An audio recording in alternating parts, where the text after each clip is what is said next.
coming to Parliament and having our leader, guiding, mentoring, and now leaving the education ministry, and he's about to take over. So it's a very interesting moment. Let me first of all congratulate you, Honorable Haruna, on your nomination for this very, very important ministry. Thank you. For our great nation, Ghana. Honorable Chair, I know Honorable has done some work at the Ministry of Employment and Labor Relations. At that time, he superintended over TVET education for most of the TVET schools that are now under the Ministry of Education. Chair, I would like the nominee to share with us, beyond the manifesto commitments, what are some of the things that he's going to look out for in terms of the role of education in this fourth industrial revolution, 21st century. Education is very important. I want him to share with us what his ideas are and what are some of the things that he's going to be looking out for to ensure that we have a more robust education system. Thank you, Chair. Thank you very much. First Deputy Speaker and Chair of the committee, leadership of the committee, and Honorable Minority Leader, members of the Appointment Committee, and colleagues who have had opportunity to come and solidarize. It's my honor and privilege to respond to the question posed by the just past Minister for Education on what President Mahama and the NDC intend to do with the education sector. Let me assure the Honorable former Minister of Education not just as a matter of human rights, but a powerful and key driver of development and one of the strongest instruments that can be used to reduce poverty, improve health, and ensure gender inequality. President John Dramani Mahama intends to increase investment in the education sector to respond to the infrastructure deficits of the education sector, beginning from preschool through basic primary education to free secondary school and to the tertiary level. Enormous financial investment will be made to continue with major initiative that was done. Chair, fortunately for me, this is a sector which has the best of expertise.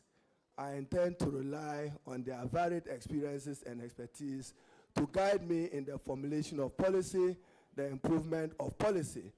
But Mr. Speaker, let me assure this committee that President John Dramani Mahama has no option to cancel free senior high school.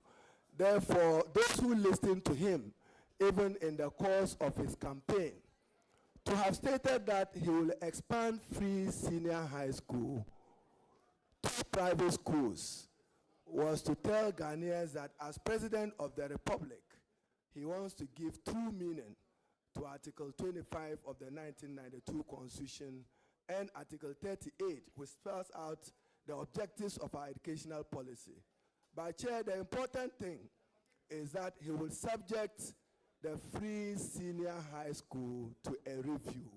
The review will mean subjecting it to, one, there will be a stakeholder national education forum to discuss the future and state of education in Ghana, with emphasis on the future of the free senior high school, in particular, how to assure it of adequate, reliable, sustainable financing.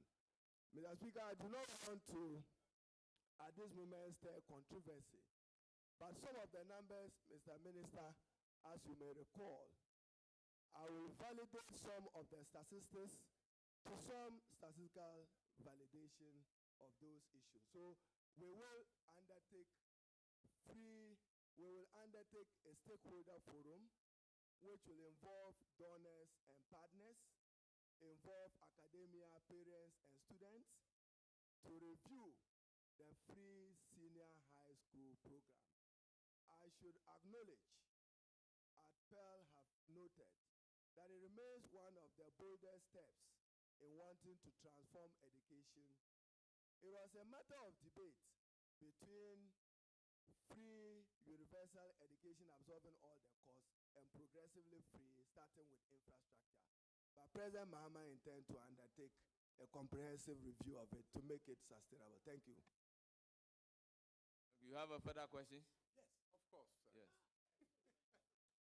Yeah, Let me Honorable Chair. indicate that we have 2 members, leadership of the subject matter committee. But the 2 of them will not ask questions. One will pose all the questions.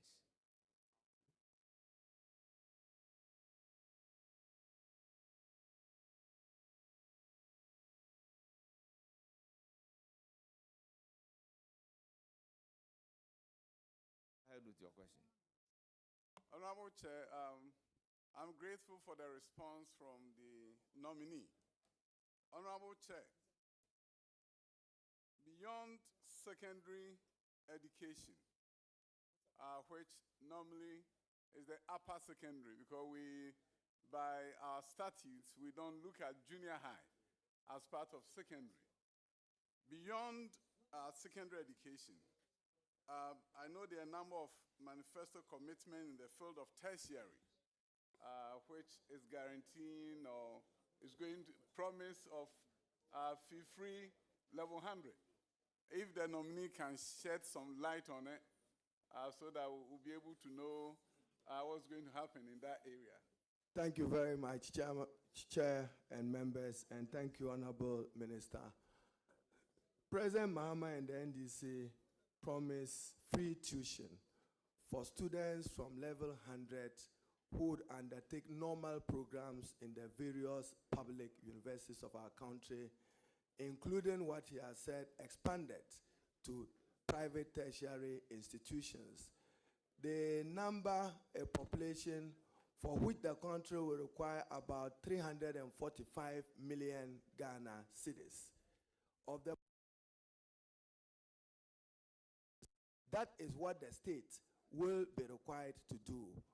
We intend to provide that money to the affected universities, at least one to make refund to all those who have already paid those fees.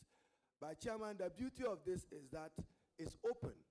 Even parents who are still willing to pay can do so under this principle that has been introduced by the NDC.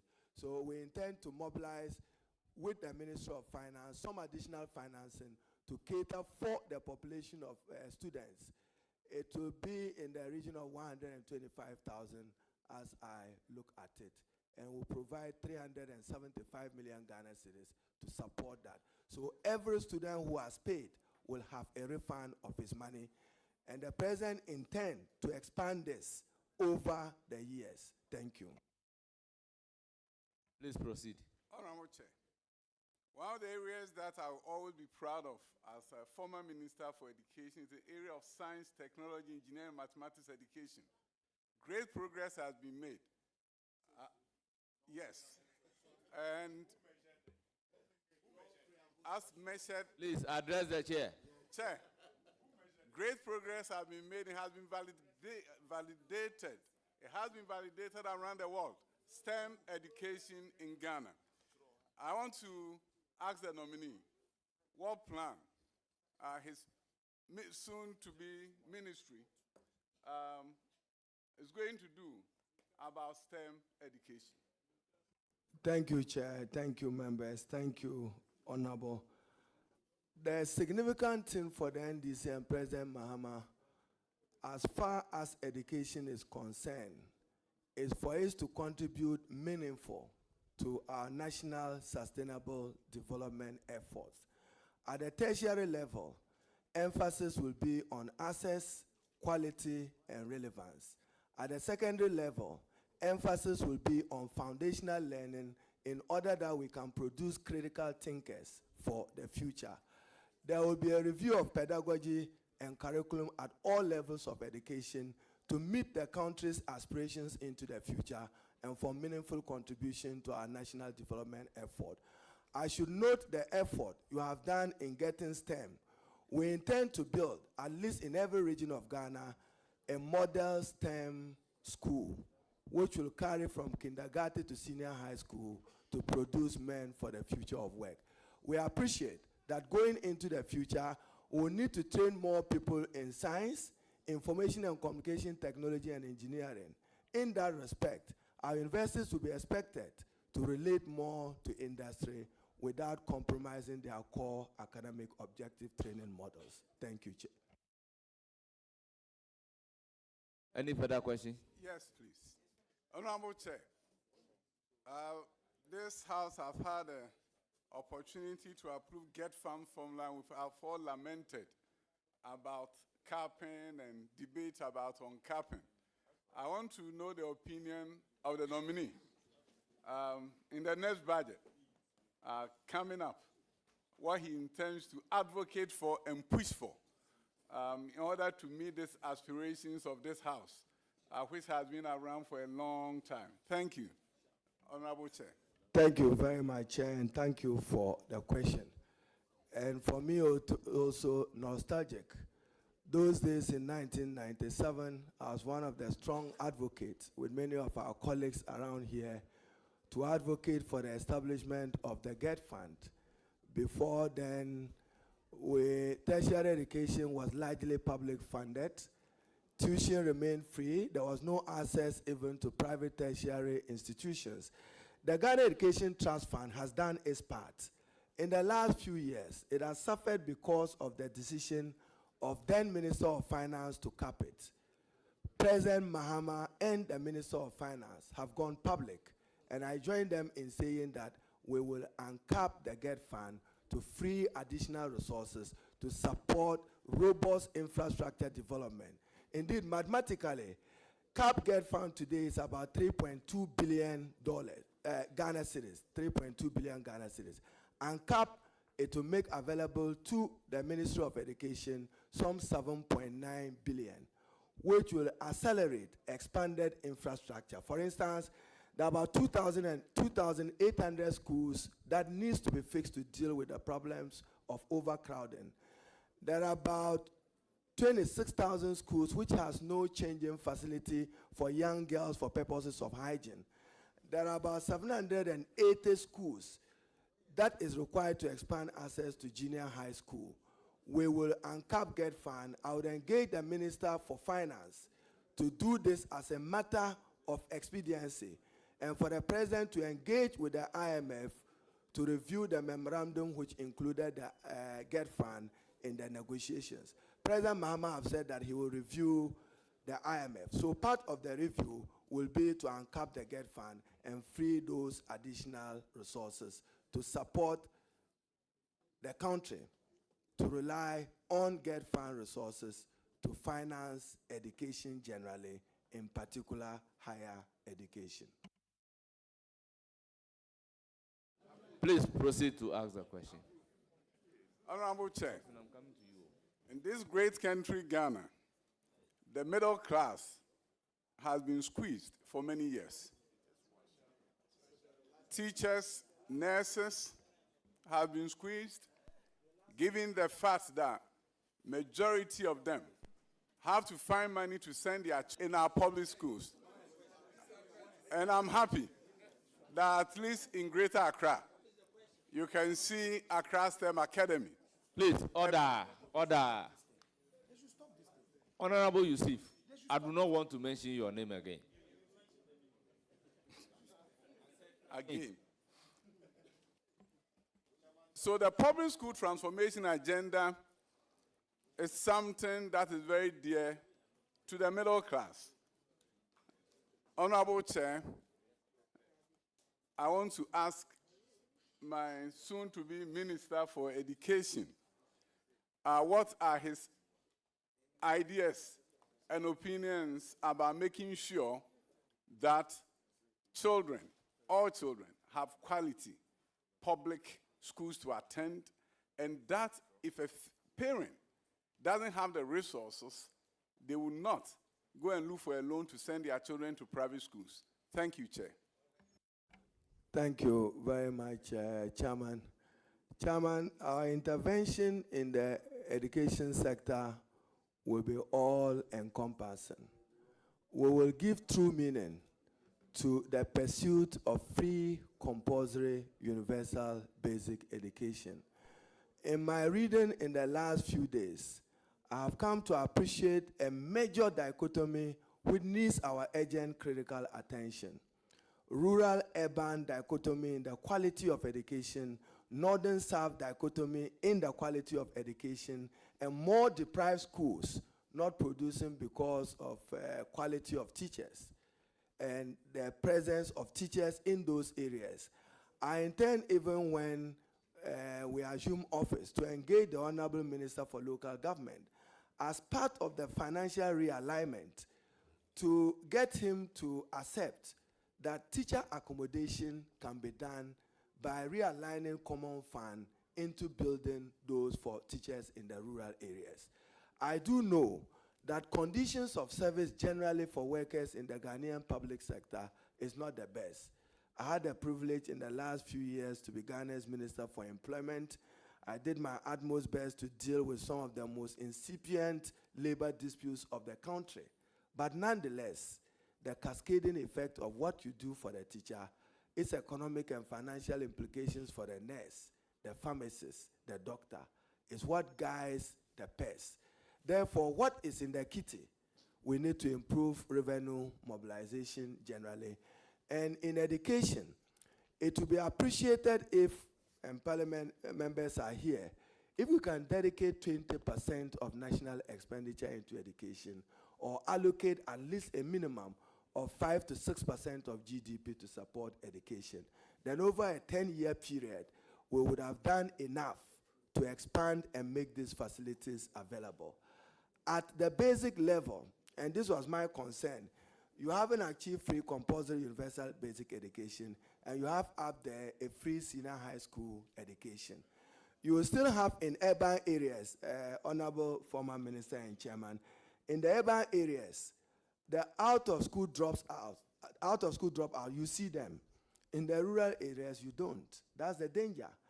We also have to be careful that we are not producing unemployed graduates from free senior high school who would become a threat to an unemployable. So that is why, Minister, I hail some of the TVET initiative, because we have to improve employability. And employability is better done through technical vocational training. We will expand access to all TVET institutions. I'm aware that some of your initiatives were 30, 20, 40%, because you didn't have money because you capped GetFund. You remember, I don't want the minority leader to look into my eye. So the uncapping didn't free resources for you to be able to expand those TVET institutions. President Mahama and the NDC will complete all those TVET institutions, given respect to the directive principles of state policy, that as president, he has a responsibility to the state to continue every good initiative of the previous government. I thank you. Thank you. You have further question? Please go ahead. And I plead that that should be the last question. The last one. Honorable Chair, I think there has been interesting debate about the issue of e-blocks. And e-blocks, we completed a number of them across the country. But the good news is that government is a continuum. And that is why, beyond completing e-blocks, we added boarding facilities to those that are in remote locations. Adansia Peja is an example. Edujama is an example. Drobonso is an example where we added boarding facilities so that the facilities will become useful to the people of Ghana. It's not about us, it's about the children. So I think beyond completing e-blocks that have not been completed, Honorable nominee, Honorable Chair, would the Honorable nominee look into the possibility of adding boarding facilities if an e-block is in a distant location and students cannot walk to the school, so they become more useful to the country? Thank you. Chair, the government will have no difficulty at all accepting to work to add boarding facilities where it's necessary. My own personal experience during the campaign was a day I was driving from Yendi towards Miang, and you see a major E facility on the Miang Road. I saw school girls and boys walking the street from Yendi Kulkwin walking towards that area. That reminded me that if there's any opportunity to add a boarding facility to that, we should do that. And then also in Cherpune and also in Wulesi on the same road, I saw a facility where many of the catchment communities needed that. We would have no difficulty expanding boarding facilities where necessary. Ours is to expand access, ensure relevance and quality delivery by improving the conditions of service of teachers to the best that the economy can do, and to improve their quality through motivation. Thank you.